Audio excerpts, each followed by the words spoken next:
za uponyaji. Ni vitu gani ambavyo vinaachia neema ya uponyaji? Na nikasema mwezi huu ni mwezi ambao amini kuwa Mungu ataenda kufanya, hata kama tatizo umehangaika nalo miaka zaidi ya 10. Mungu ana uwezo wa kukuponya kwa jina la Yesu. Amen. Bwana Yesu asifiwe sana. Tukawa tunajaribu tunazungumza ni vitu gani ambavyo ukivifanya vinaachilia uponyaji wa kimungu. Tukazungumza imani. Tukasema kuna watu wengi ambao Yesu aliwaponya ilikuwa ni kwa sababu tu ya imani yao, yaani wao kuamini tu.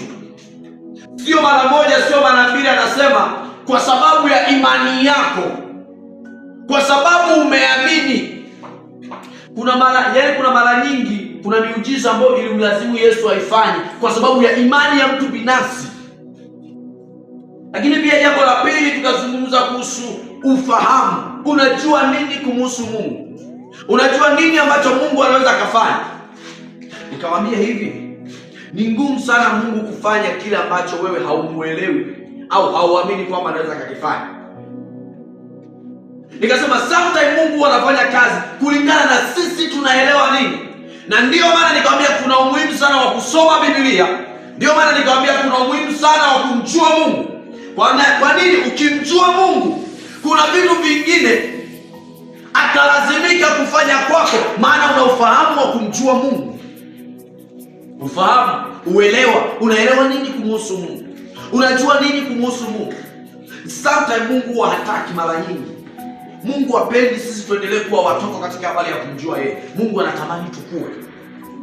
Lakini siku ya leo tunaenda kuzungumza jambo lingine linaloachia uponyaji. Na niliwaambia uponyaji, tunapozungumza neno uponyaji, kuna uponyaji wa kiakili. Kuna watu wengine ana hasira tu. Yaani yeye akikwazwa mara moja mara mbili, yaani ana hasira ni automatically. Huyo naye pia anahitaji uponyaji. Tunapozungumza kuhusu neno uponyaji, sio tu mtu anayeumwa magonjwa. Lakini pia kuna uponyaji hata wa umaskini.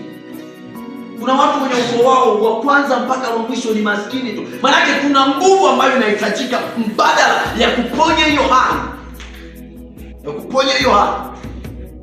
Kwa tunapozungumza uponyaji, maana tunazungumzia engo kubwa. Uponyaji wa kiakili. Mwingine akiingia darasani haelewi, huyu mtu anahitaji uponyaji.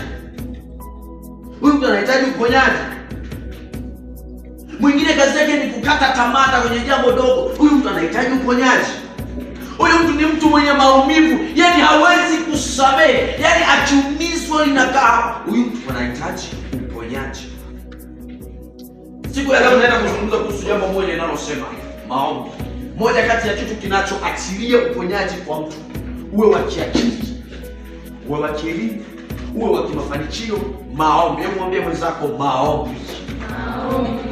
Tunasoma Biblia katika kitabu cha Wathesalonike wa kwanza. Kitabu cha Wathesalonike wa kwanza sura ya 5 na mstari wa 17. Ninapenda sana jinsi Biblia ya Kiingereza ilieleza hilo neno. Nasema hivi. Pray without ceasing. Unaelewa maana ya pray without ceasing? Omba bila kukoma. Huyu aliyeongea maneno alikuwa ni muombaji mzuri, alikuwa ni profesa, ni profesa. Anasema pray without ceasing, yani omba. Alafu unapoendelea kuomba usiache, endelea kuomba. However mambo yanatokea, however hayatokei, lakini endelea kuomba. Unapokuwa mtu unayeomba, unalazimisha, unalazimisha ambavyo vilikuwa vimeshikiliwa viachiliwe. Yaani kwenye ulimwengu wa kiroho unamfanya hata Mungu. Biblia inasema hivi. Daniel alipoanza kuomba kwa habari ya wao kutoka utumwani, Biblia inasema hivi, siku ile ya kwanza Mungu alimjibu.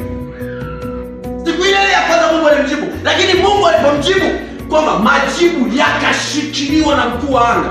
Nini ambacho kilifanya majibu yaachiwe? Mbinguni wanashangaa, huyu jamaa bado anaomba. Yaani ameanza kuomba siku ya kwanza amejibiwa.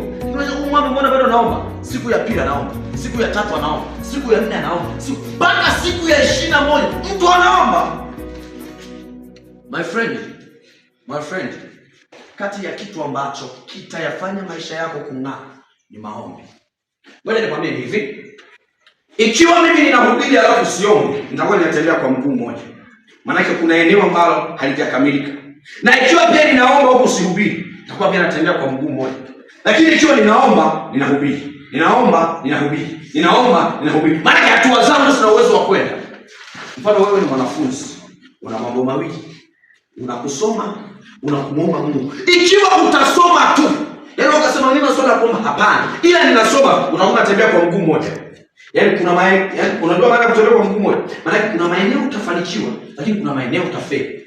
Na ikiwa pia wewe ni mwanafunzi, utaomba tu, usisome, utatembea pia kwa mguu mmoja. Maana kuna maeneo utafanikiwa, kuna maeneo utafeli. Lakini nini kinachotakiwa? Maana unasoma, unaomba. Unasoma, unaomba. Yaani unasoma, unaomba. Unasoma, unaomba. Unasoma, unaomba. Maana lazima upate matokeo. Sio kama kuna mtu ananielewa. Sio kama kuna mtu ananielewa. Lakini pia niliwafundisha, nikawaambia hivi, kuna aina nyingi za maombi. Kuna maombi yanaitwa sala, dua na maombi. Kuna hivi vitu vitatu. Kuna sala, kuna dua na kuna maombi. Na kuna tofauti kubwa sana kati ya maombi ya kula chakula na maombi unayotakiwa kuomba kumdai Mungu vile vitu unavyotaka kwenye maisha yako. Kudai uponyaji wako kwa Mungu. Nikawaambia, ikiwa tunataka kula chakula, unaweza kaomba Baba yetu wa mbinguni, jina lako litukuzwe. Ninakushukuru kwa ajili ya chakula hiki kwa jina la Yesu. Amen. Lakini tunapokuwa tunahitaji vitu vya kimungu, huwa ile sala ya kwenye Mathayo 6:9 ya Baba yetu wa mbinguni, ile huwa tunaiweka pembeni kwanza. Kuna maombi ambayo unaingia, ambayo unatakiwa uvivute vitu. Wewe una shida yako ni nini? Ni kutokuelewa. Ukienda mbele za mwambie Mungu, ninavunja kila roho inayonielewa. Vunja zile roho, vunja kwa jina la Yesu, ninavunja. Mungu, ninaamuru nuru yako ya kimungu ingie ndani yako. Achana na mambo.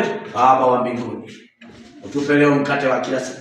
Mkate wa kila siku, na shida kuelewa darasa. Na moja kati ya kitu ambacho mimi kilibadilisha maisha yangu ni hicho. Sisi wenyewe Sunday tulifundishwa hayo maombi haya ya Baba wa mbinguni. Kuna maombi, hiyo sio shida. Ila shida ni kulingana na condition. Unahitaji uponyaji au mchawi amekuangia, eti mchawi ametokezea usiku wazi. Baba wewe hakuna, pigwa moto. Yaani kuna ile maombi ambayo unapiga kitu kinaingia. Mimi nataka kutazamisha faida ya kumwomba Mungu. Ukimwomba Mungu, kila kitu unafanikiwa. Wewe ni mwanafunzi, omba, soma kwa bidii. Omba, soma kwa bidii. Maana maeneo yote mawili, hakuna eneo utakalofeli. Kwa sababu gani? Unaweza mfano ukasoma sana ukawa huombi, alafu shetani akakupiga ugonjwa siku ya mtihani. Ule ugonjwa hauhitaji elimu, ila ule ugonjwa unahitaji nguvu ya Mungu ambayo wewe huna. Kwa nini kitakachofanyika? Vitu vitakuwemo kichwani, ndio utashindwa kufanya mtihani. Ila pia ikiwa pia utaomba tu bila hata kusoma, kuna wakati Roho Mtakatifu atatamani akukumbusha ambacho umewahi kufundishwa, atakukumbusha kipi ambacho haujawahi hata kukipitia. Lakini ikiwa utasoma, utaomba, kile kitu ambacho unapambana nacho kinaenda sambamba. Naongelea habari ya uponyaji. Maombi yana uwezo wa kukuponya kwenye hali yoyote uliyo nayo. Simama juu.